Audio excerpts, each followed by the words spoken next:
What's going on, everyone? Welcome to the Backstage Journal podcast. My name is Rhett. Thank you so much for joining me today in video form on the YouTube channel and in audio form as usual. This is the second episode of season 3, and my guest today is Greg Koch, the one and only Gregory Kochery. Man, what can I say about Greg? I've been a fan of his for 6 years? Whenever he started doing the Wildwood videos on YouTube. I mean, I think that's when we all sort of discovered and fell in love with Greg Koch, because his personality and sense of humor is truly one of a kind. And I got to meet him for the first time in person about a year ago at NAMM 2020 at a show he was playing. He did the Two Rock Party with, the lineup that night was Josh Smith, former guest on the show. Also former guest on the show, Joey Landreth and Matt Schofield, hopefully future guests on the show. And God, there was some monster guitar playing. I don't know if I want to say that, but anyway, it was really cool. And meeting Greg in person, he is exactly the person that you see on YouTube. It is that fiery, quick wit and just fast personality. I loved it. It was awesome. So I had to have him on the show, and I wanted to have him here on season 3 so we could have a chat over Zoom and be on video and the whole thing. And we had a killer interview. So we're going to get to that in a second. As usual, we're going to jump into a voicemail here. If you are new to the show, you can leave a voicemail via Google Voice number 470-222-5851. A question, a comment, possibly a concern. I could air some grievances out here publicly, whatever. People, as long as it's constructive, you know what I mean? So we're going to jump into this week's voicemail and then get into the interview with Greg, because I'm really excited to share it with you guys. So without further ado, here is this week's voicemail. Hello. Hi, Rhett. Hi, Tilly. My name is Adam Schwartz. I'm a 17-year-old guitarist. I live in Los Angeles, California. I'm about to start Berklee College of Music in the fall, so I'm really excited about that. I left this question for you guys like a year ago, probably. I don't think you ever got to it. My generation has grown up seeing people like you on the internet making a career for themselves, and you guys are kind of celebrities of our day. It's not just rock stars on big stages anymore. It's guys like you and women and just doing their thing, making videos, making content for people to see. And in years past, the rock star on the stage, that was an image that a lot of young musicians would see as this unattainable goal, as this pipe dream. And a lot of people view the life of a content creator the same way, because we grew up having them as celebrities to us. So basically the question I'm asking is it a pipe dream? Is it a 1 in a million chance to make a living on social media, or is it a lot easier than a lot of us think it is? I'd really like to know. Love the show. Everything you guys are doing it's just incredible during this time. You guys are one of the reasons that me and a lot of other musicians are staying sane right now. So thank you for doing what you do. Truly. Thank you. Adam, thank you for the voicemail, man. I really appreciate the sentiment. I totally hear where you're coming from. I've had this conversation with Mary Spender actually quite a bit. She and I talk about this very often. I don't see the being an internet sort of YouTuber, someone that makes internet videos, and being like an actual rock star as the same thing. I think that there are very, very vast differences between the two things. And I certainly don't see myself in any kind of light or anything remotely close to that. And that certainly wasn't my intention with starting a YouTube channel 3 years ago. Much like, I think many of the actual rock stars of our past, I don't think many of them, got into it. I don't think Jimmy Page got into guitar to be a, guitar hero rock star. I don't think a lot of Derek Trucks got into it. I think for that reason. I think they got into it because music is their thing and it's their voice and they can't do anything else. For me, the YouTube thing, and for pretty much all the creators that I know and I'm friends with, we all started this with the intention of wanting to share information and wanting to kind of share a perspective and in some ways be somewhat of an artist and kind of share our creative vision of something. But I don't, the celebrity side of it, I don't think factors in, or at least it doesn't, or it didn't for me when I first started. So to answer your question, I think being an actual rock star is a 1 in a million thing, right? Being the person on the stage that everyone looks up to and kind of, fantasizes about being that person on stage. I mean, I think physically the actual statistics, the actual numbers may be 1 in a million. I mean, I don't know. I do think that it's a very difficult thing to try and accomplish, and most people who set out to do it don't accomplish that. And that doesn't mean that they fail or whatever. It just means that version of success doesn't pan out for a lot of people. I think doing this on the internet, growing a following on social media, having a career as someone who's a content creator is attainable.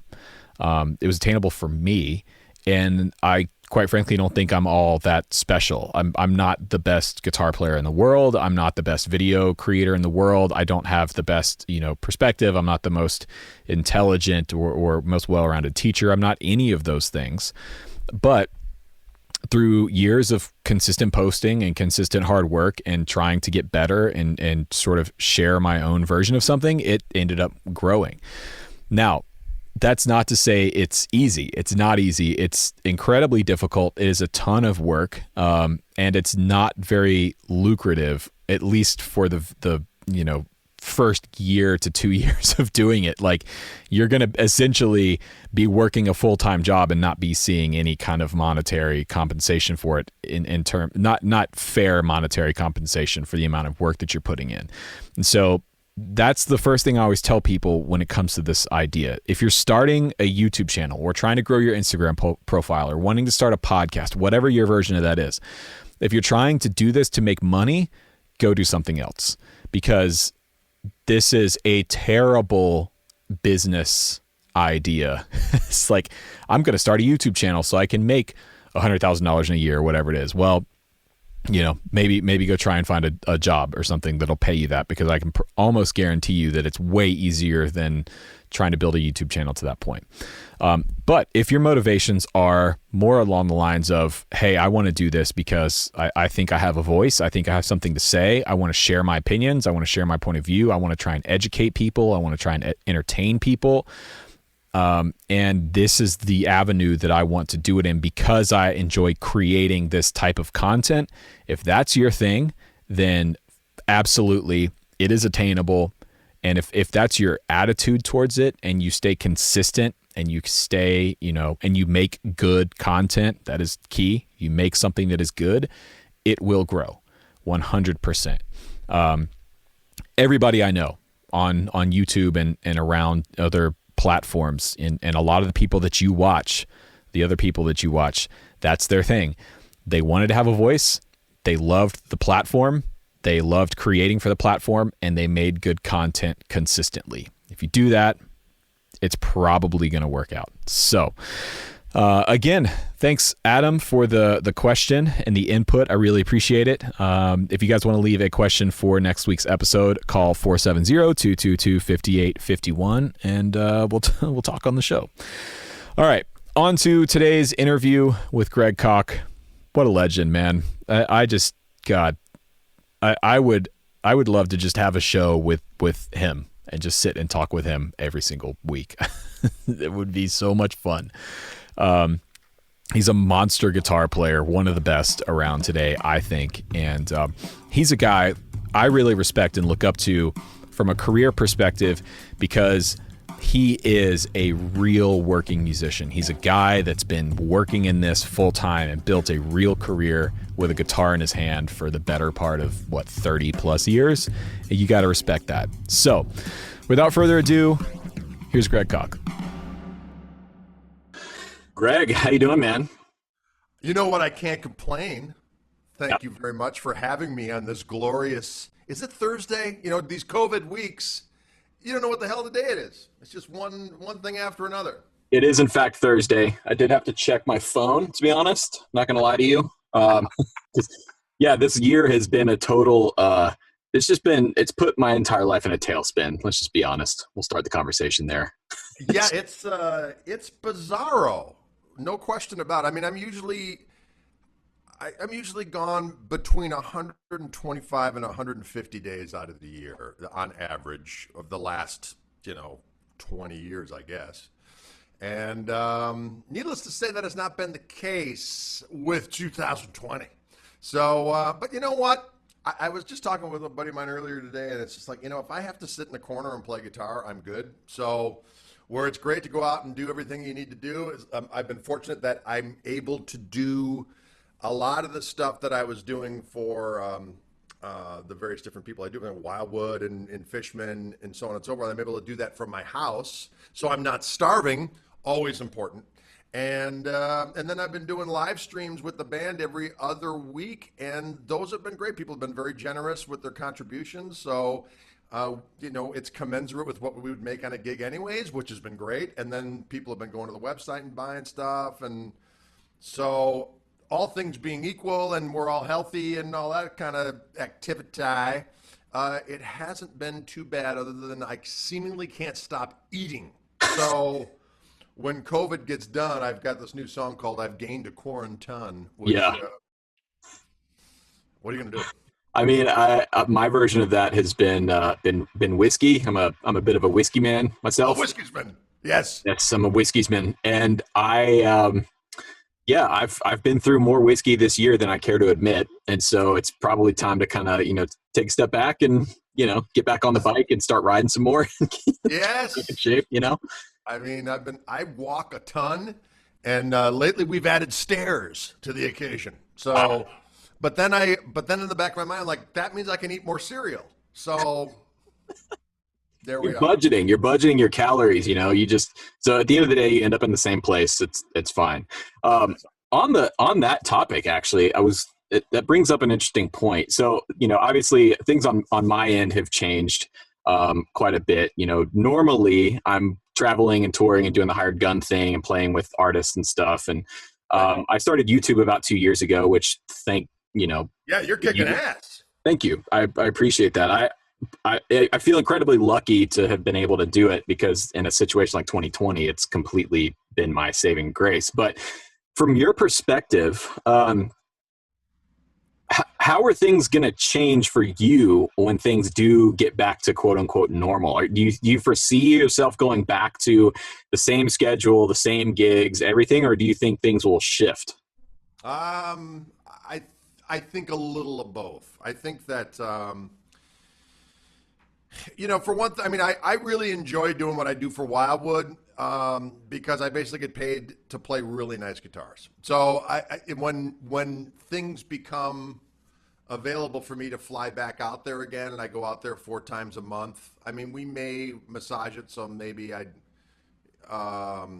we continue doing what we did before, or it's a little bit of I do some stuff here and some stuff there.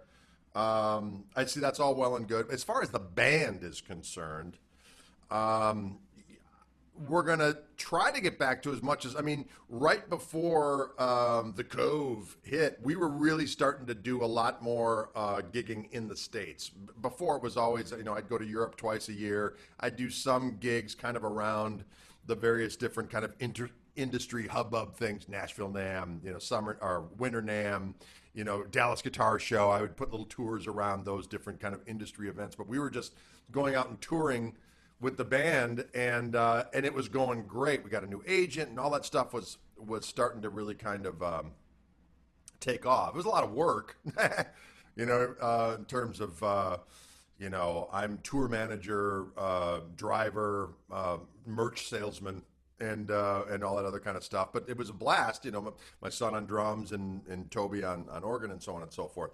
It's going to be interesting to see what's going to be happening when we can actually go out and do gigs again. I have a concern that there's going to be so many people wanting to go out there and do it under any circumstances that it might drop the price down, and change the. Obviously, it's not all about the money, but you got to eat. Am I right?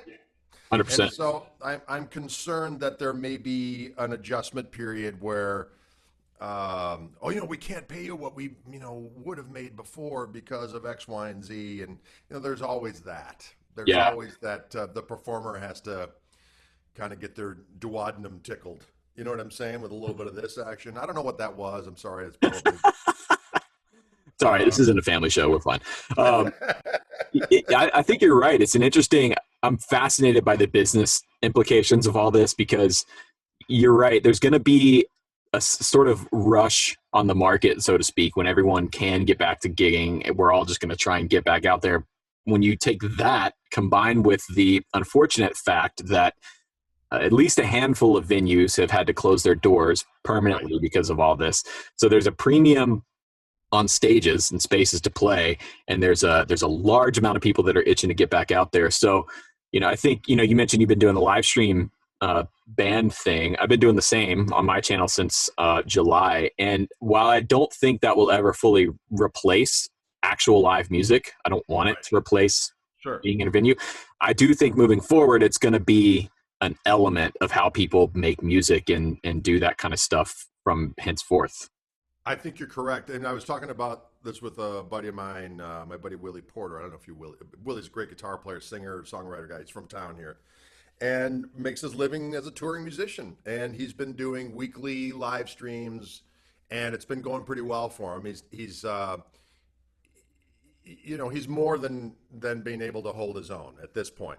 And we were talking about that gray area of time where things open up again, but yet people are still not comfortable with maybe going out as much. And so there's going to be this window of time where are people still going to support the live streams in the same way that they did in lieu of actually going out and seeing gigs? Like, well, yeah, we're done with you online now. We only want to go see live. But it's going to be interesting to see how that pans out. That if the people are going to still support the at-home concerts in lieu of the transition to playing again, or if it'll be a little bit of both. It's going to be interesting to see. We shall see. Yes, we shall. So part of the reason I want to talk to you is you are without a doubt one of my all-time favorite guitar players because you have managed to do something that I think is incredibly difficult, and I think that most guitar players actually never reach, no matter how long they play, and that is you've managed to develop a sound that is so uniquely your own. It's so recognizable. You can immediately tell it's you within the first few notes that you pick on a guitar. Thank you. That was my goal. That was my hope that it would happen. Mission accomplished. So tell me a little bit about that. Like, take me back to a young Gregory Cockery who is, picking up guitar and like, what was that like back in the day? Well, the kind of the recipe and the interests and the stylistic kind of obsessions have only kind of been magnified, but they were kind of in play early on. So I would say within the first 2 years of playing, I started playing when I was 12. I mean, I was always really into like Hendrix. Hendrix was a god to me from I did a report on Jimi Hendrix when I was in third grade. I always tell the story where I got into a heated argument with my teacher saying he was a drug addict and a reprobate. I was like, well, technically he didn't die from a drug overdose. It wasn't like heroin. It's not like he was on smack. I mean, he died from barbiturate intoxication, which is the same thing that Marilyn Monroe died of. So if you want to be technical, so I was really into the whole Hendrix thing. And then I would read about these names, he'd talk about Muddy Waters and B.B. King and Albert King and, Howlin' Wolf and all these different folks. So those things were in my brain. And then I was really into Cream. This is all my brother's record collection, basically, because I had to room with my brother because he was the oldest, I was the youngest. There was 5 girls in between, so I had all these records. So I knew I wanted to be a guitar player. As soon as I started playing it, and I kind of took to it real fast, I thought, well, this is it. This is what I'm supposed to be doing. For whatever weird, I had delusions of needing to do something important in my existence. It was part of the delusion of being the youngest of 7. After all of these, trying to have another boy, all of a sudden there was an oops, and there I was. So my mom was like, "Oh, you were this and that," and so I had these like, well, I'm supposed to do something with my life other than be a whatever. So all of a sudden I started playing guitar. I was obsessed with it, and I got pretty good at it right away. I was like, well, maybe this is my thing. So there wasn't the option. I started doing shitty in school, you know what I mean? Because I'm like, well, school's bullshit. I'm going to be, this, I'm going to be this guitar player guy. And right from the beginning, I never really wanted to be a sideman per se. I always wanted to have my own band, and really kind of, as much as I wasn't, I had various different relationships with my perception of what Led Zeppelin was, at one point I was like, oh, they just stole from the blues guys and Page, blah. And then I just kind of settled into, they're the greatest rock and roll band of all time. Let's just be honest. And I liked what they did in terms of taking these influences and really getting, the mystery and magic behind the old blues stuff and mixing it in with the old rock and roll and putting some, world music flavor in there. And then just this unbridled abandon that would happen when they would, perform live and all that kind of shit. So to me, I always wanted to have my own band that was influenced by all of my influences, but put together in its own thing to kind of kick the ball down the field, even though I hate frickin' sports analogies. But the idea of just kind of taking my influences and giving them, proper respect and credence, but then trying to mutate it in some weird way and kick it down the field. And that's what I always kind of had my mind to do. And even though I went to school for music and whatnot, it was always to that end. I never really wanted to be a jazz guitar player because I went to school that's all you could go to school for back in the day if you wanted to do performance thing. So it was jazz guitar, although I was, I wasn't that. But I wanted to know how to play over changes and know how to communicate musically, in terms of being able to write and read music and all that kind of stuff, which I did learn to one level or another. And so I would say if you heard me play when I was 17, 18 years old, you'd recognize that it was me. Yeah. You know what I mean? Yeah. So you mentioned school, like high school, I'm assuming, and you mentioned struggling in school. And I've noticed, because that's similar to my story as well, and I've noticed that with a lot of, at least musician friends that I know and people I've talked to over the years. What do you think it is with, not all, but some musicians, some guitar players, where sort of the traditional path, so to speak, doesn't really work? I mean, first of all, would you describe that as being your experience? And if so, what do you think is behind all that? Well, it's interesting you should mention that. I think that at least part of it, although you're probably a lot younger than I am, so it wasn't as much of a thing back when I was the whole ADHD thing. There was no doubt in my mind looking back that I had at least some sangria, if you will, of ADHD, spectrum, Asperger, you know what I mean? Just the ability to hyper-focus on other things to the absolute detriment of others, you know what I mean? Yes, I know exactly what you mean. It takes one to know one. So, yeah, I know. So I think that, and back then people, I mean, I went to this, my dad was a lawyer, and all of my siblings were, with the exception of one or two, I think they all went to college and had degrees and so on and so forth. So the idea of becoming a professional musician was not in the cards, you know what I mean? And so I did go to this. My dad and my brother had gone to this, all boys Catholic high school, college preparatory. All the people I went to school with are, leaders of industry and judges and this, that, and the next thing. And I failed at that. I mean, I had no interest in doing any of that stuff. And it was not a school catered to those who did not fit a certain, I'm sure it's a lot better now, but just back then, it's like, no, you do your homework, you play sports, you do this, that, and the next thing, and you succeed. Where I'm like, no, that's not what I'm all about. And so there was not the thought of, well, maybe he's not doing good in school because he actually can't focus on the stuff, as opposed to realizing, well, my desire not to do that stuff is probably related to how I'm wired. You know what I mean? So I think it was a little bit of both. When I did actually go to a public school, they had a little bit more of a way of dealing, I think, with a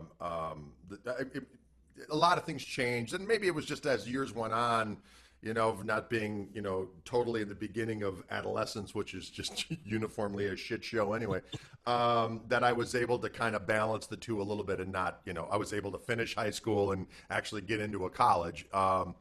But earlier on, man, it was touch and go there for a while. There were some grade point averages that were less than stellar. Oh yeah.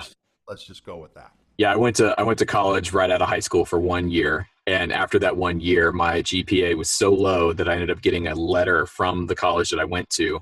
I applied to probably 10 schools. It was the only school that admitted me, and they sent me a letter after my freshman year, basically saying, "Yeah, don't come back. Don't worry about it." Thanks, no. Yeah.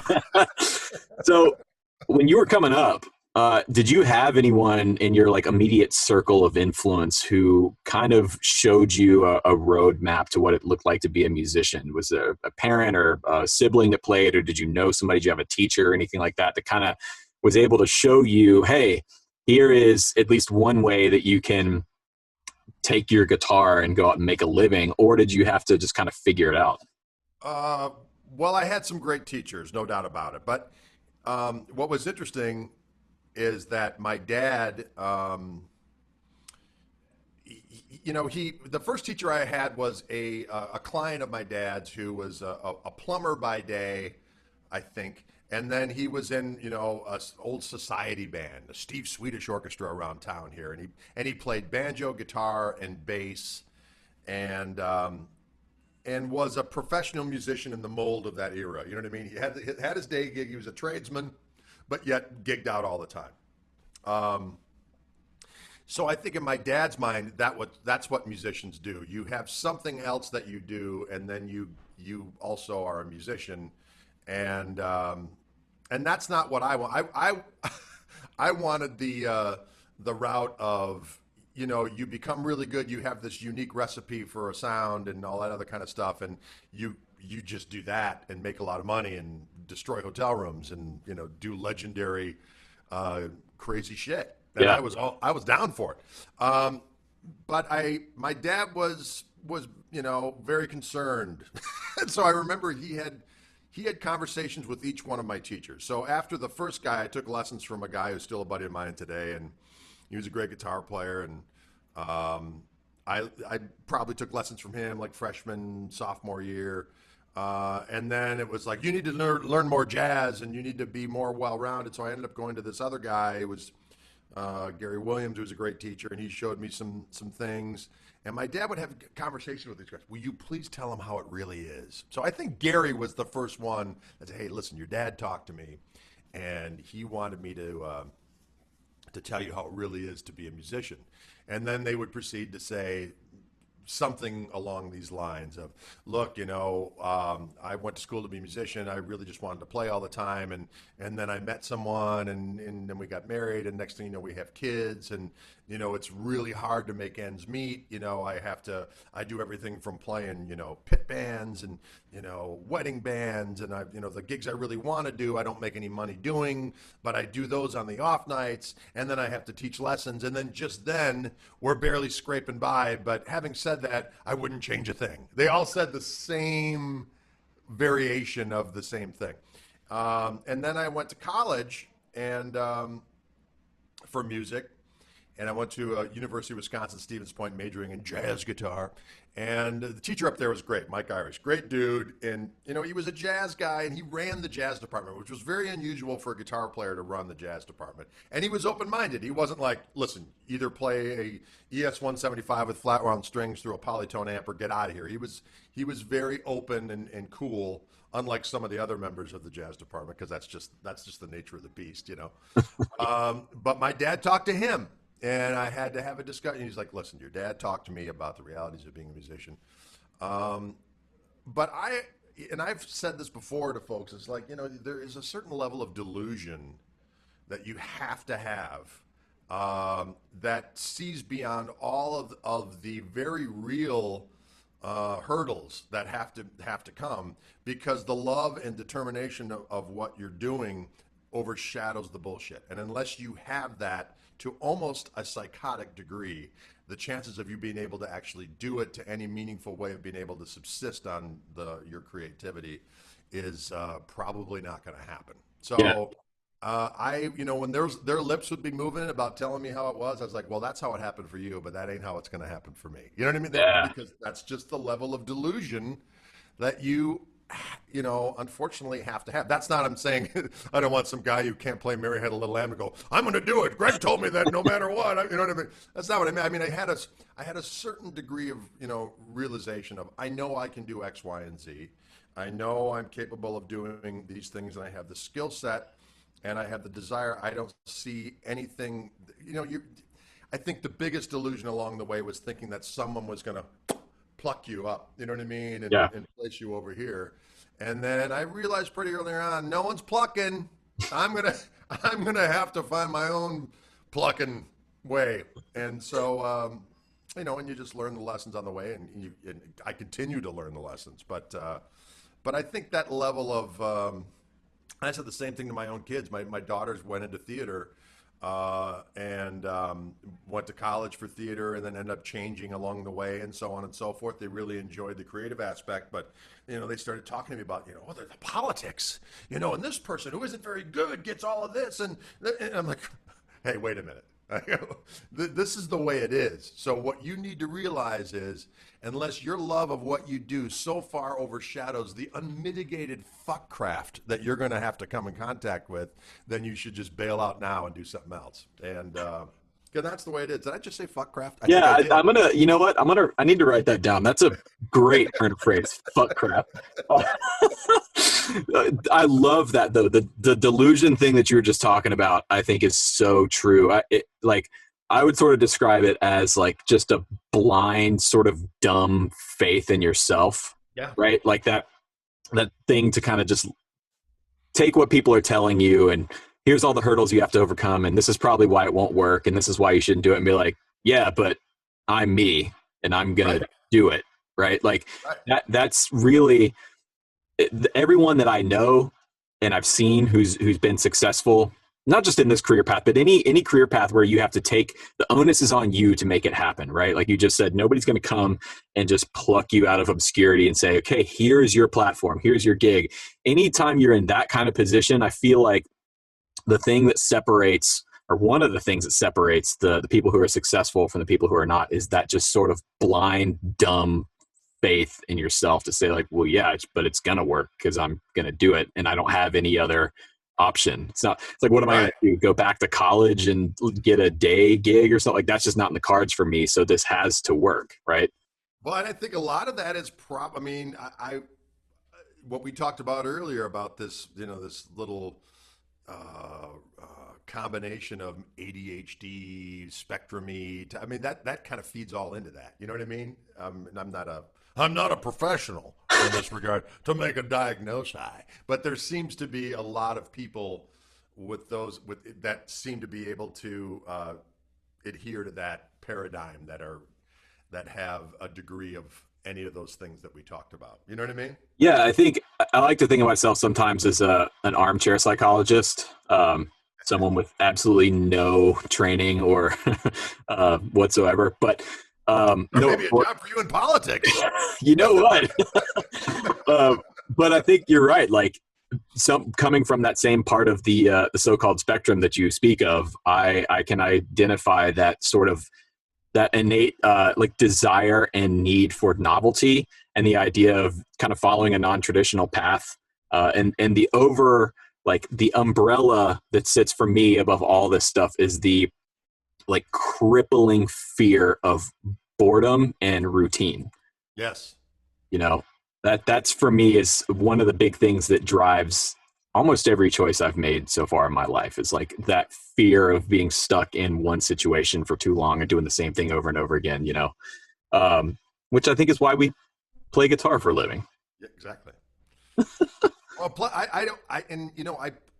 as I like to say, I have a record called Plays Well with Others. I can play well with others in terms of, do the sidemen thing. I can do what I'm asked of and all that other kind of stuff, but I just cannot tolerate, I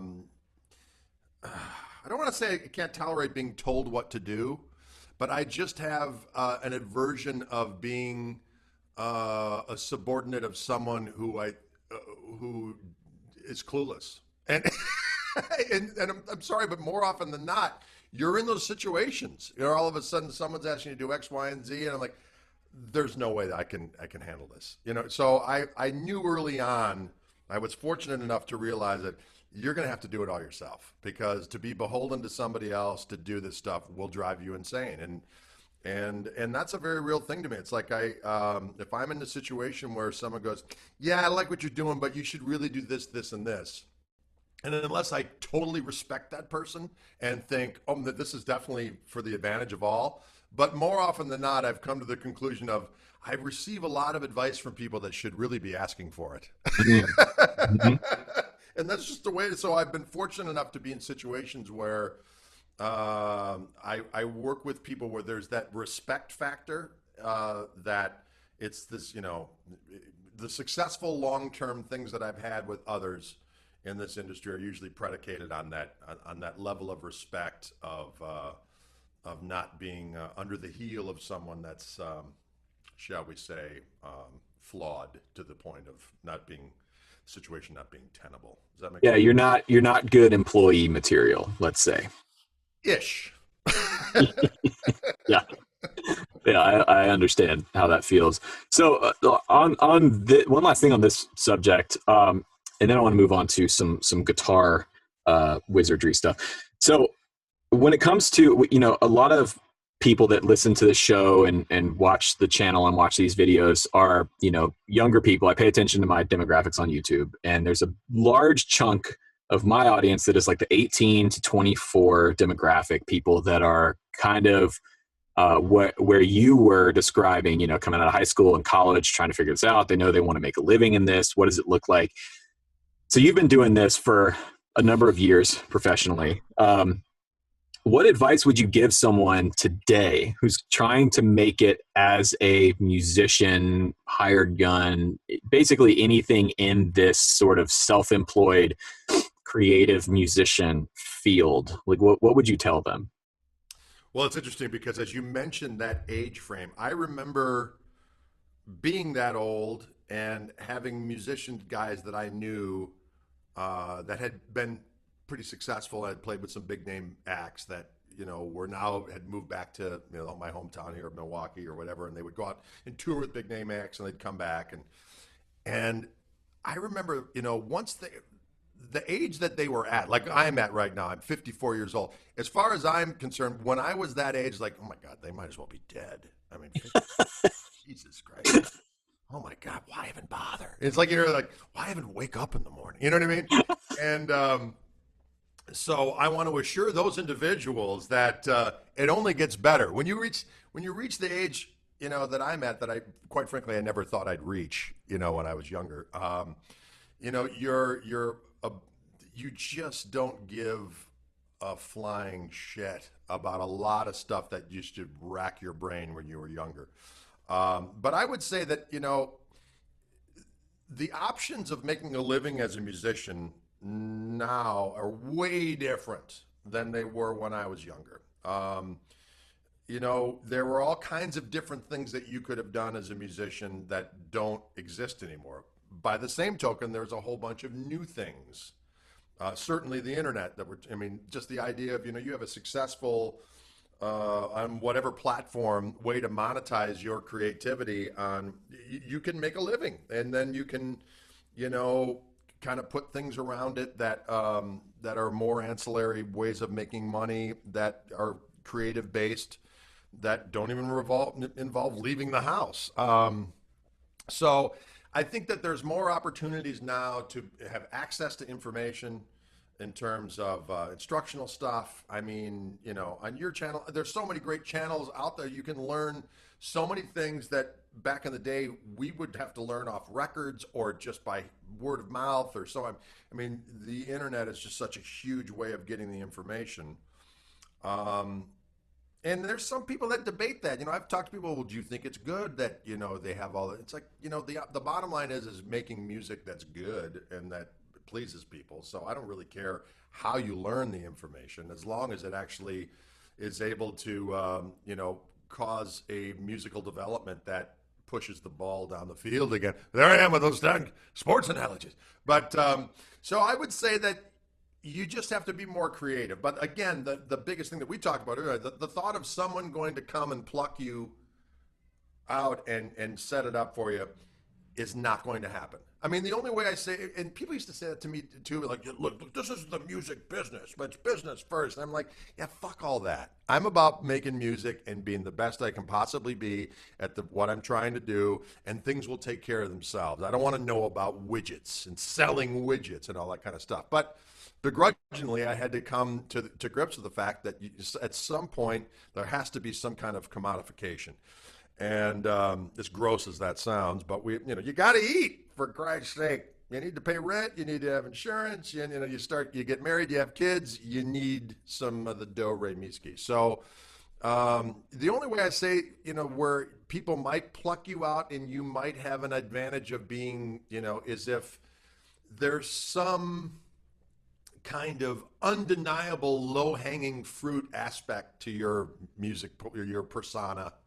And if you're a Greek Adonis, if you've got Guns of Navarone, if you have an undeniable voice, or every time you open up your mouth and start singing, birds start tweeting, and cloudy days turn into beautiful, all that kind of sweet shit.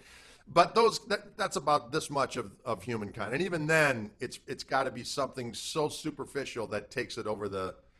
And I don't mean to sound that jaded. I'm just talking about if you think that someone's going to pluck you. Yeah. That's kind of the only recipe for that. Everything else, you're going to have to do way more than you thought you were going to have to do. Mm-hmm. And again, if the thought of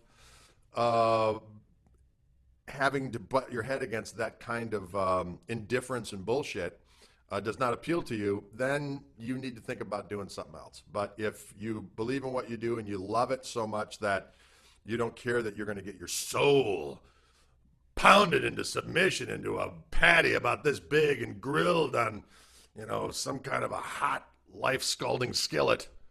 And, you have a way with words unlike anyone I've ever met.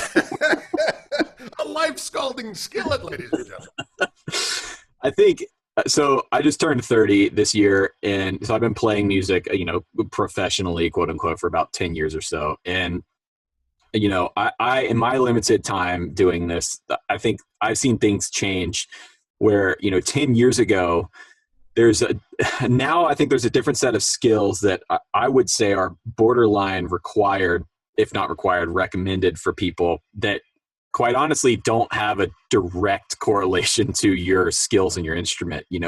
For me and what I do, a large part of my day is I'm basically some kind of systems networking engineer and director of photography and editor and sound engineer and full-time cable management specialist and, all this shit that I'd never thought of when I was in school 10 years ago.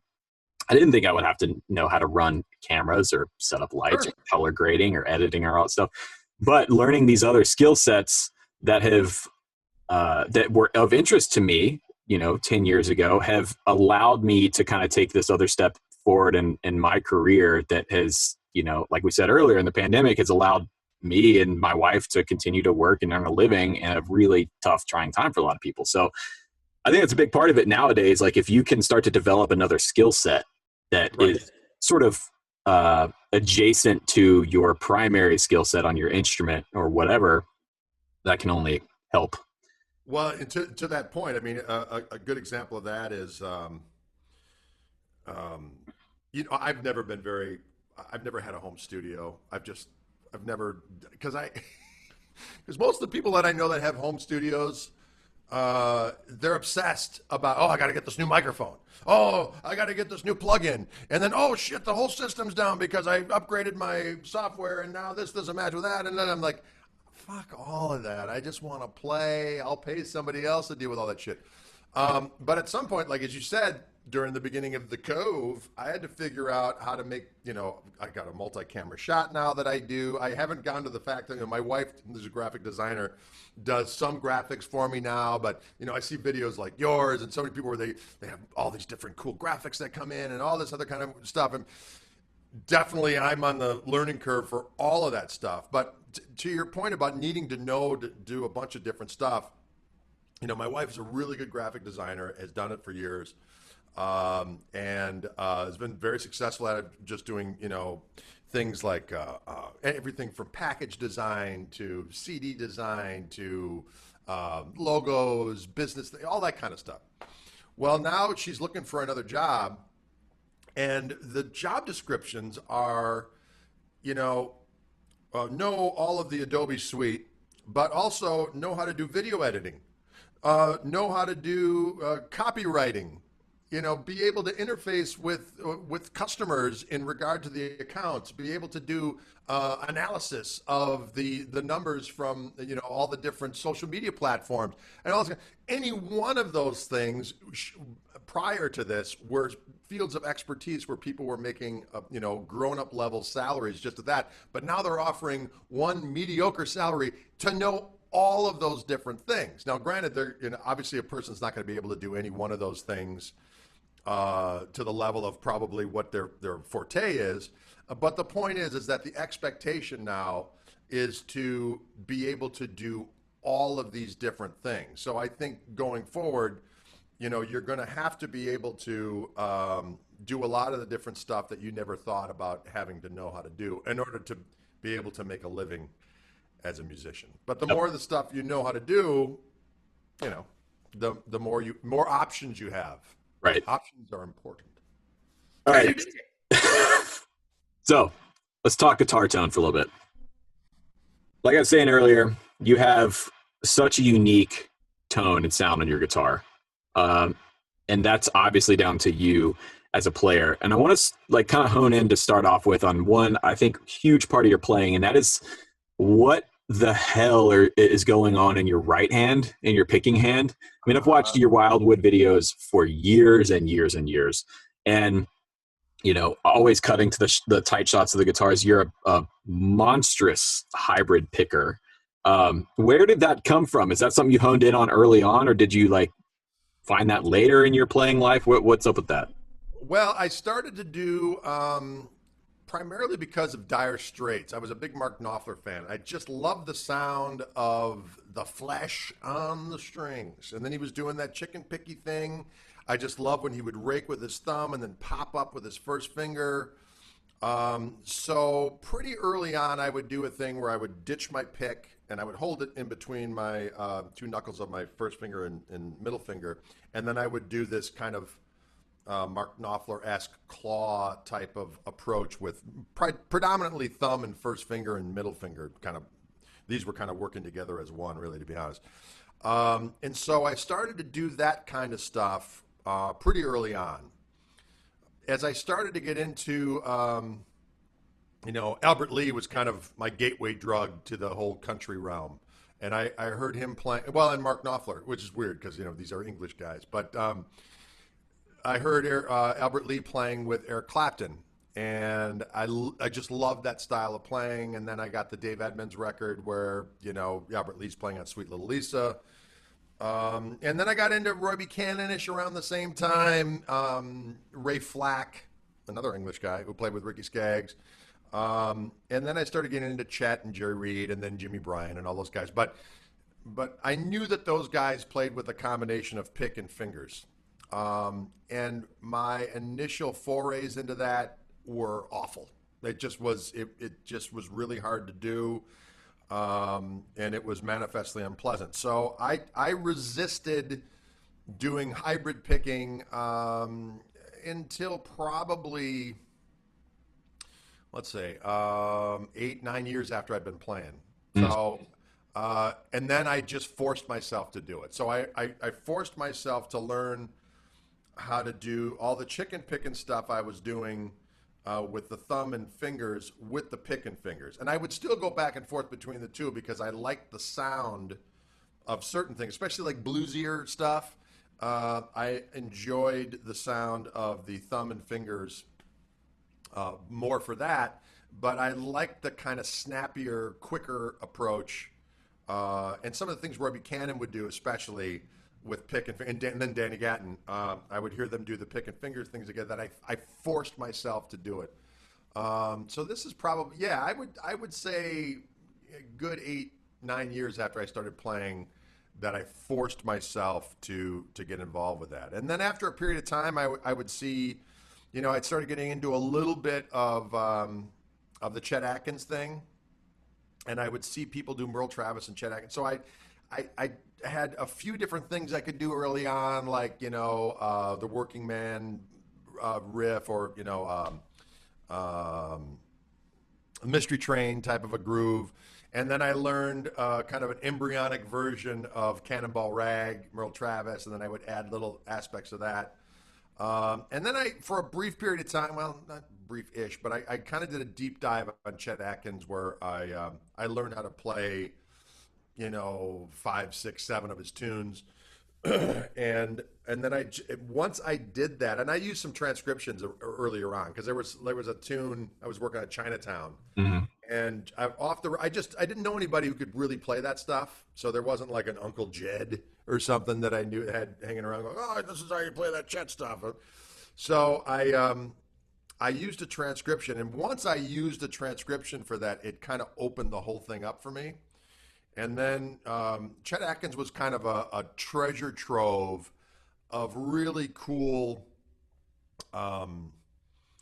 guitar technique-y things that were, and Chet it was an interesting thing because musically, it's not really hip music in terms of the stuff I'm usually drawing. I like greasy, bluesy filth for the most part. And he just did pop tunes of the day, but with his unbelievable cool, not that he couldn't greasify, he could. I mean, there's some Jerry Reed-ish stuff that he did that was really cool. But he did so many cool, weird guitar-y things, from harmonics to stuff with, open strings with, and cascading this, that, and the next thing, and banjo rolls and all this kind of sweet shit. And I started to just kind of take stuff and be able to add it to what I thought was my cauldron of wrongdoing that I was simmering, and that's really where the right-handed thing came along. And I realized early on, if I was reticent enough for it took me all that time to switch from pick and fingers, I certainly wasn't going to now ditch the pick and do the thumb pick with the fingers. Oh yeah.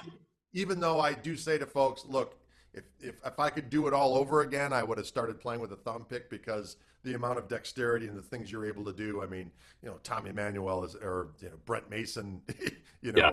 Lenny Bro, the list goes on of these people who are able to do these unbelievably crazy technical things using the pick and the finger, or the thumb pick with the fingers together. But it wasn't going to happen for me. I started messing around with it a little bit, and it just, I just couldn't make myself do it. So I forced myself to be able to try to do as many things as I could that pick with the pick and fingers that people do with the thumb and the fingers. And for the most part, I can do most of them.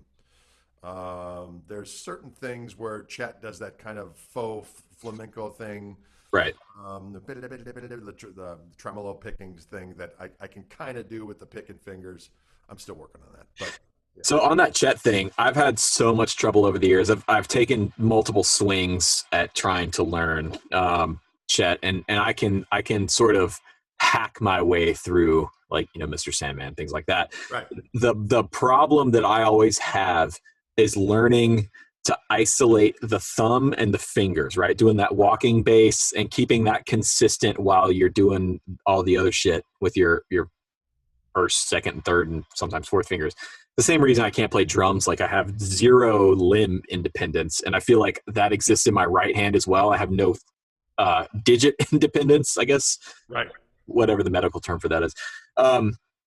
How did you get over that? Was it something that just kind of clicked for you, or did you have to work on it? And selfishly, if you did have to work on it, please tell me how you worked on it, because I suck at that. Well, at some point I was able to visualize in my mind the bass notes over here and the top notes over here. And so I'm actually visualizing it in my mind. So if you think of it all as one chunk, it's too easy to mess up. It's too easy to not differentiate the bass notes enough so that they have the right intention. You know what I mean? So I find myself, and I have to calibrate that every now and again, because, you know, the Chet stuff is one of those things where, you know, that old line, you know, he had this old saying where, you know, if I don't practice for one day, I notice it. And if I don't practice for 2 days, my friends notice it. If I don't practice for 3 days, everybody notices it. Well, it is true, because that stuff is so predicated on muscle memory. You know what I mean? And there's things have to happen at that. It's just one of those things. There is levels of improvisation to that stuff, certainly, but there is a lot of stuff where it's a lot of moving parts and they got to happen at the right time. So I find myself when I practice it, I actually have to visualize in my mind, okay, here are the bass notes here, and I have to hear that part as a separate thing and the top part as a different thing. And as I'm playing, I'm able to kind of switch focus to one or the other to accentuate that. And the thing I try to accentuate most on is that stride piano-esque aspect of the rhythm. And what was a big thing for me also on that is I think, you know, a lot of people think that Travis picking has to be, you know, that kind of E string, D string, A string, D string, E string. You know, and I always thought, well, that's Travis picking. You got to go dung deke doke deke dung deke doke, and it really is just a lot of times it's just E string, D string, or whatever it is. It's just just to keep that kind of stride piano thing going. And so there's times where I'll realize that I'll have to retweak it a little bit, because a lot of times too, you know, when you're playing with a thumb pick and doing the Chet stuff, you've got the advantage of having gravity working for you with that thumb pick, so you already have this pronounced bass line. It automatically it's easier to kind of groove with it with the thumb pick, whereas when you're doing the pick and the fingers, your plucking actually is louder than just the pick. You actually, for me anyways, I have to make sure that I practice making sure that those pick notes have the right girth to them in comparison to the finger business. So there you have it. I hope that was helpful. That was helpful. In fact, I think I'm going to try and spin a whole video for my channel off of just that one part of the conversation, because it really is, to me, at least in my playing, it's been the hardest thing to learn and try and master over the years. And it's been so difficult that I'll pick it up a couple times a year. I'll get that sort of fire under my ass of like, all right, this is it, man. I'm going to do it. And then I try it for a week and get frustrated and be like, I just can't do it. So I think this is going to be the time where and I don't know if you know, Novo Guitars out of Nashville. Oh, yeah, absolutely. Yeah, Dennis Fano's outfit. So there's a employee there, one of the builders. His name's Benny. Benny is from Australia. He's one of the coolest dudes I know. And very, very understated. You know, he works at Novo building guitars all day. And I remember the first time I ever sat down and saw him play, he has that Chet, Tommy Emmanuel, Danny Gatton thing down. And it's just, you know, because there's more to that sound than just getting the right hand. It's about the tone. It's about the muting. It's about the rhythm and everything. And he has it nailed. So, and every time we go to the shop up there in Nashville, I make Benny play for us. But yeah, it's awesome. I mean, you know, Doyle Dykes is great. Yep. I mean, there's a lot of it. And then when you just sit down and you listen to him play, it's like, man, it's awesome. But man, that shit is hard. And it takes a lot of time, as you well know. I mean, it's, you know, you sit down, you gotta work it all out. I mean, for me, especially when I worked out a few of those first Chet tunes, you know, I had to commit them to memory, obviously. And And so when I'm learning the initial transcription, I'm kind of messing. It's like, well, how is it possible to play all those parts at the same time?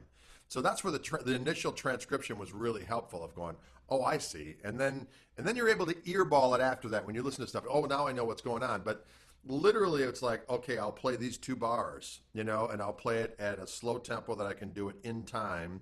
And then I'll learn the next 2 bars and be able to play those 4, you know what I mean? And gradually speed it up from there. But it took forever to learn those tunes. And then I would start learning some new ones. Like I started working on Stars and Stripes Forever, And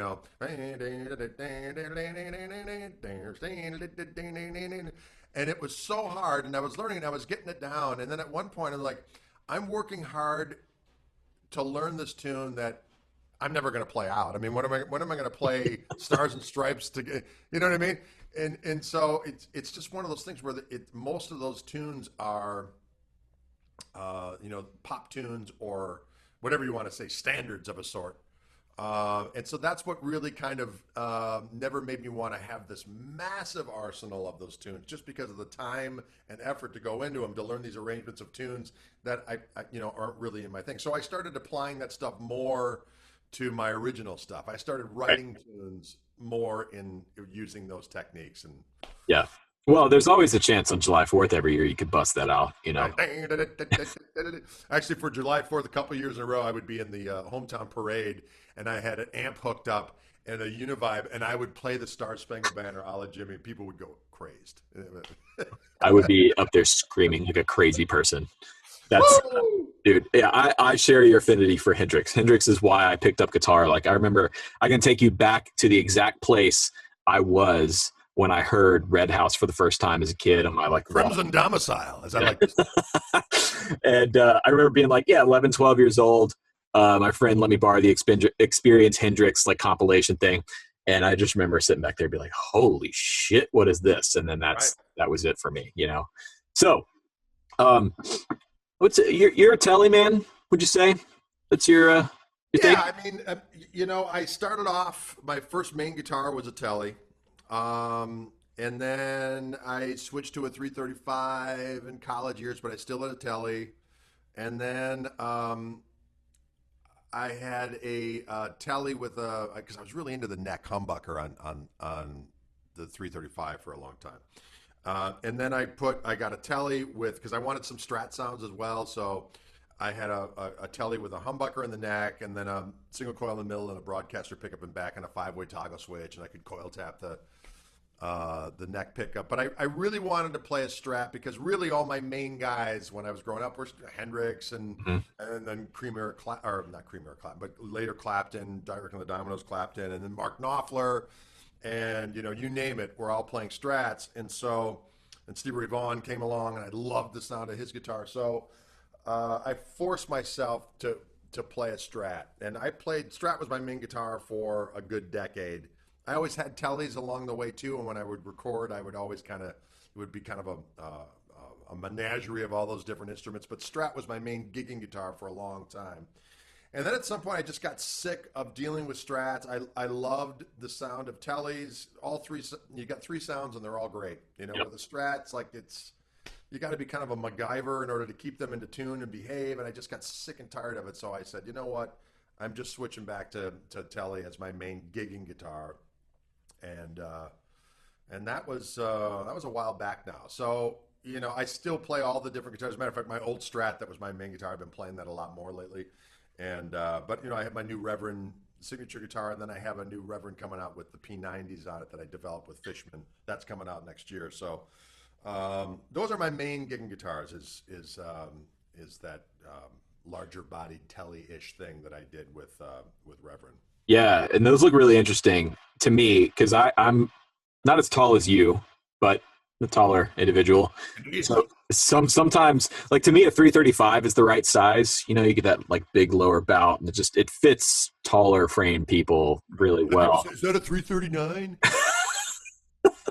Listen, dude, I'll never forget. I was on a gig one time at this band I used to tour with called Mighty Magnolias, and we got to open. We went out with John Legend for a few days. We were direct support for John Legend, and this was back in 2017. So the band he had at the time, I believe it was Cave Rostigar on bass. I hope I'm pronouncing his name right, but he's damn near 7 feet tall. And I remember walking in the first day at the venue.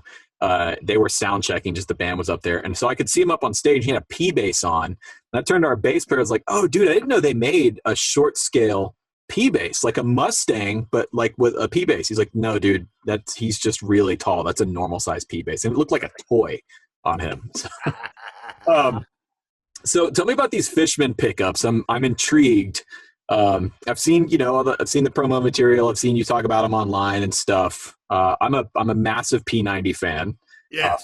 I just put out a video about P90s last week, or So what's going on here? What's with this sort of the mojo that you guys are working up with the Fishman stuff? Well, it started. Trying to think how many years ago now. Time just flies on by. But it was probably 8 years ago, 9 years ago now, maybe. Holy cats. Anyway, I got contacted by the Fishman folks about these pickups they were making. And my buddy Richie Fliegler, who I'd worked with a lot at when I used to do a bunch of stuff for Fender, and he was like the head of marketing for Fender for years. And he called me and was like, "Hey, Larry Fishman's got this new technology for pickups." And at first I was like, I'm not one of these guys that messes around with pickups on a guitar. If I get a guitar and I like the way it sounds, we're done. The caveat of that is I always struggled with finding the quiet guitar, because it was always the thing of you had the guitar that and a lot of times when I go to Europe and I'm touring, I'm bringing one guitar. So if I have to bring one guitar, it needs to be the quiet one. So of course you get the thing as these pickups are pretty good and they're quiet. Whereas I wanted it to be a situation where, no, these are the pickups I want to use and they're quiet. You know what I mean? So that was the thing when he started talking to me about these pickups. And at first I was like, Richie, I don't give a shit about pickups. And then he's like, no, this is what they do. You're going to be able to have multiple voices. They'll be hum canceling. And he said, well, there'll be a battery. And I'm like, battery? I don't want a freaking battery in my guitar. He's like, don't worry about it. We got this way where you can do, we got these lithium ion batteries. You charge it for an hour and a half and you get 300 hours of plugged in playing time. I'm like, 300 hours is the long ass time. All right. I'll listen to these things. So they flew me out to Boston and they were working on the Strat pickups at the time. And I was in there and I was cautious the first day. Like, oh, this is going to be great. You're going to be our guy, right? And I'm like, we haven't discussed any of this yet, right? So at one point, we're voicing these pickups, and I start to hear that the pickup that we're voicing sounds better than the pickup we're going after. So I had, and then you had multiple voices, and they were quiet, and like all 5 positions of the toggle switch worked. And I'm like, So then I did a thing where I grabbed the guitar and I just kind of plugged it straight into a deluxe and turned the deluxe to about 7. Turned the volume down. Great clean sound, like classic Strat sounds that you'd ever want. And then turned the volume up and it was like happening. And then there was this ability to hit a second voice where you had this boost over the top. And it kind of brought me back to this whole idea of what I wanted for a pickup when I was working with Fender back in the day. And I wanted a pickup that looked right, sounded like you would, the sound was more important than the fact they were noiseless, but they were noiseless. And then you had some ability to have some kind of incremental boost on board. So that's what all these pickups do. So when I said I would do it with, be on board with Fishman, we decided to do a signature set and they were going to be a telly set. So the telly set worked out where I brought a bunch of different pickups out that I really wanted to go after. And then we were able to, as I said, have a shuttle guitar to be able to go back and forth between the actual pickup we were going after, and we could voice it in real time. So the deal is with the pickup, it's not like modeling or anything. You've got, Alnico pole pieces, but they're surrounded now, instead of by copper windings, it's, this really thin aerospace circuit board that the coil is printed on. So those are stacked up around the magnet. So that thing by itself is just like a blank canvas. Doesn't really sound like anything if you just would plug that in. It would just like be anemic and not very loud.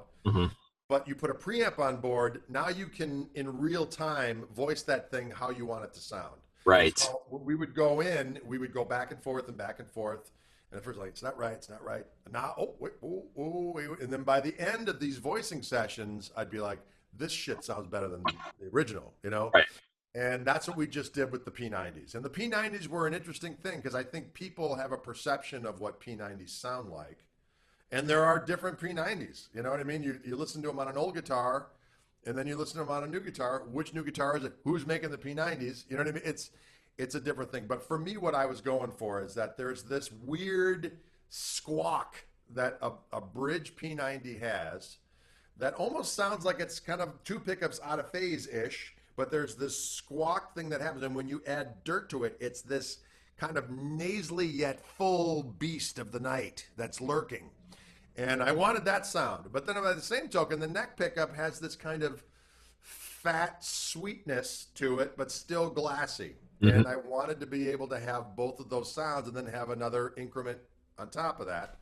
But then on top of that, I wanted to be able to do an out-of-phase thing. And the out-of-phase thing I wanted was, you know, when you have that Peter Green wiring where you're in the middle position and it's out of phase and you back off on either volume of either pickup, in this case we did the neck pickup, you just go back a hair, it becomes this fatter thing. You know, it's like full out of phase is this kind of bright thing that sometimes isn't the most usable, but you back off at just a hair and it becomes this duck walk with girth, right? Right. It's almost like you're moving the two waveforms and like kind of affecting where the phase is happening. Exactly. So it's just off kilter a little bit.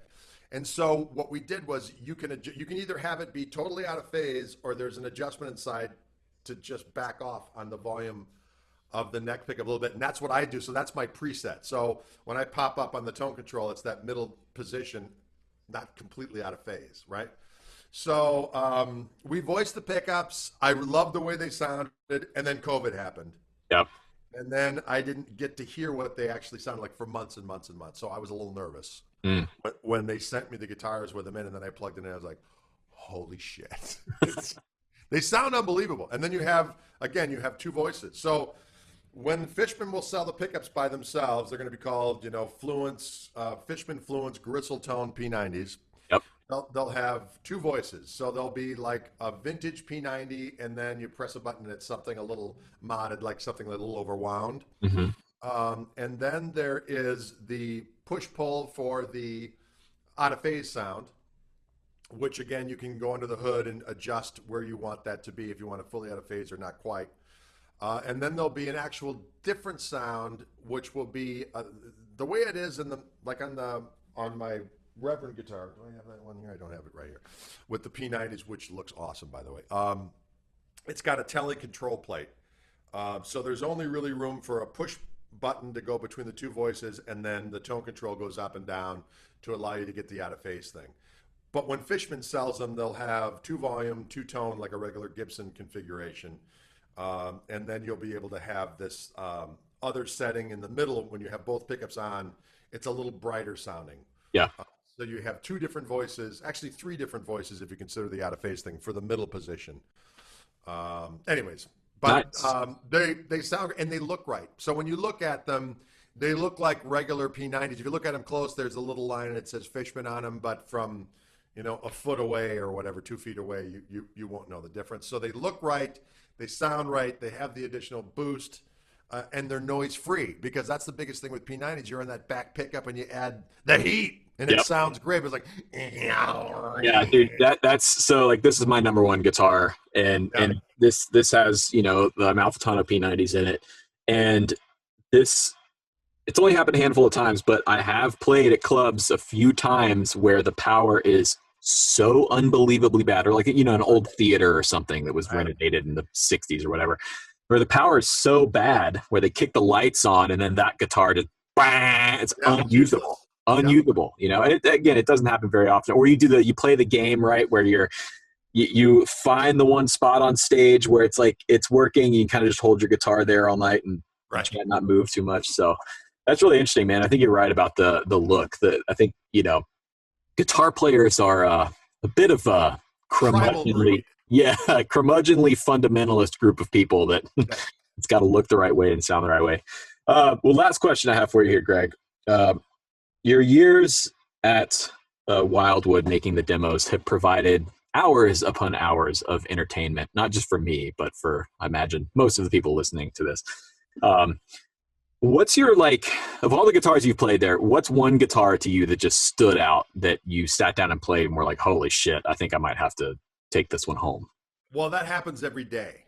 Okay, So when I'm out there, I mean, and I think that's why the videos are still effective, because I do have that mindset every time I go in there. So, well, what was interesting early on is because when I first started doing stuff there, I was the Fender guy, right? So I was mostly just doing Fender guitars. But then at some point I started doing all the different guitars. So then all the different guitars, I mean, not that I couldn't play whatever I wanted to when I was doing the Fender thing, because I was never a Fender employee. But, you know, if I was going overseas and I was bringing one guitar and I was doing a bunch of gigs with the band and then doing some Fender events, that one guitar I'm going to bring is going to be a Fender. You know what I mean? Right. So now I was in this realm where I could play all the forbidden fruit. So then, you know, as I said, I played 335s back in the day, and I love Les Paul. So Les Paul has always been something for me that, you know, that's like the first thing I really started to buy when I started to go out there. And then, but then my old Telly here, this was something I got at Wildwood. This is a 53, and it came in. It was a guitar that some guy, poor dude, died, and his brother was put in charge of getting rid of all the guitars in the estate. And this guitar came in, and I saw it, and it was, you know, it's been refretted, and you know, it's a spray over, so it's not like, you know, at least it's not been refinished, but it's a spray over, and there's like a weird little hole right here that you can't really see. So it was more of a player's piece, but it was still expensive as hell. Mm-hmm. So I got rid of a bunch of stuff to get it, and so now I'm down on Les Pauls, because I had a few custom shop Les Pauls that I loved, but I really wanted to get that guitar, so I kind of liquidated some things. So now when I go out there, usually the guitars that are calling my name that I have yet to pounce on but are always in the back of my mind are Tom Murphy aged and painted Les Pauls. Yep. Man, there is a Les Paul in London, England right now that's at the Gibson showroom. It's one of the collector's choice, like Dutch burst. Oh yeah. Murphy aged and everything. And that guitar has it's, you know, they keep it there. So when you come in, I got to play it last year. I played a gig in London, and they loaned, because we only want to fly with a bunch of gear. So they loaned us guitars over there. And that guitar has left an imprint on me. Yeah. So I don't know how it's one of those things that's not for sale. But I have to figure out. Well, one thing that saved me about that is that every time I go out there, I'll find a Les Paul like that. So then I realize that I don't have to buy this one. There'll be another one. So when I go out there, you know, if it's not a gloss, you know, if it's a gloss one, they don't let me take them back to the hotel just because anything could happen. But, yeah. You know, if it's a VOS or an aged one, they're like, yeah. So I just kind of, I'm able, you know, because what's so weird, and the guys in Wildwood will tell you, it's like I get done shooting the videos all day, and then I'll grab a guitar and I'll play guitar all day in the hotel room. So I'll usually live out my vicarious fantasies for owning various different guitars by taking them back to the hotel room. And for the longest time, I bought a collector's choice, Greg Martin collector's choice number 15.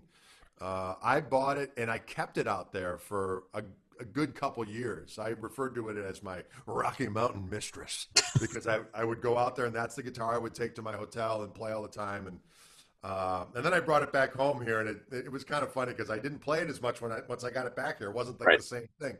And then I ended up, when I wanted that Telly, it's like the highest buck guitars I had were these kind of Gibson custom shop guitars. So I had to, you know, in good conscience, I had to get rid of a few things in order to pay for the Telly of Doom, which was the right thing to do. But now it's stewing in my brain. I still have a nice Gibson custom shop Wildwood spec 57 featherweight Les Paul, and it's in that sweet cherry. You can still see a little flame through the sweet cherry top, and it sounds great. And I've got the Fishman pickups in that thing. That guitar is a beast. But I'm still, every night when I go to bed, well, not every night, but a lot of times I'll go on the Wildwood website And I'll be looking at those frickin' Les Pauls, and it's just one after another.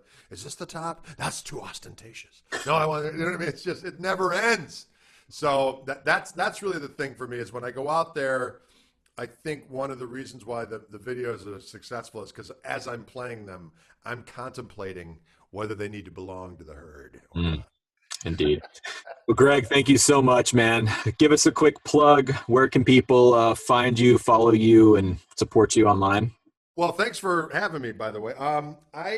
It's interesting. I finally started to add stuff to my YouTube page, because for years, all my stuff's on Wildwood's page, or all the performance stuff that have like a gajillion views.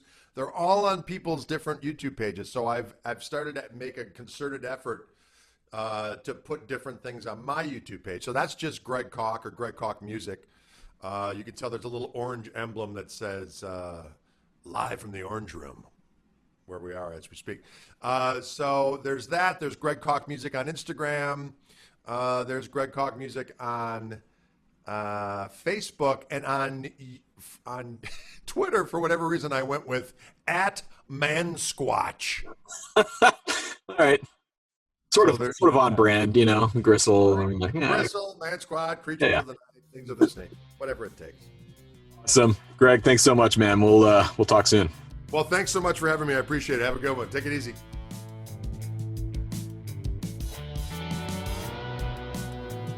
So there you go. The one and only Greg Koch. What a legend. What a guy. I really hope to be able to do some more stuff with him in the near future, much like Tosin Abasi. That's really the whole idea with this podcast for me, I think, is just it's a way to get in touch with people that I really like and want to work with and be friends with, and just say, hey, man, can I interview you for my podcast? And then use that as a way to build a relationship. I don't know if I should say that publicly or not, but there we are. So don't forget, if you would like to support the channel, both the second channel and my main channel, you can follow the links down in the description box below if you're watching this on YouTube, or check the links in the show notes if you are listening to the podcast in audio form. Everything's on my website, rhettshull.com. I'll also plug Greg's YouTube channel. His website and everything will be down below as well. Go show him some support. He's been doing like weekly live streams, 2 or 3 times a week now. He does live streams over on his YouTube channel, which are a riot, man. It's like getting to watch the videos he's in, but live, and interact with him in real time. It genuinely is a good time. He sets up with his son and they play and do everything. It's awesome. So I'd highly recommend checking that out.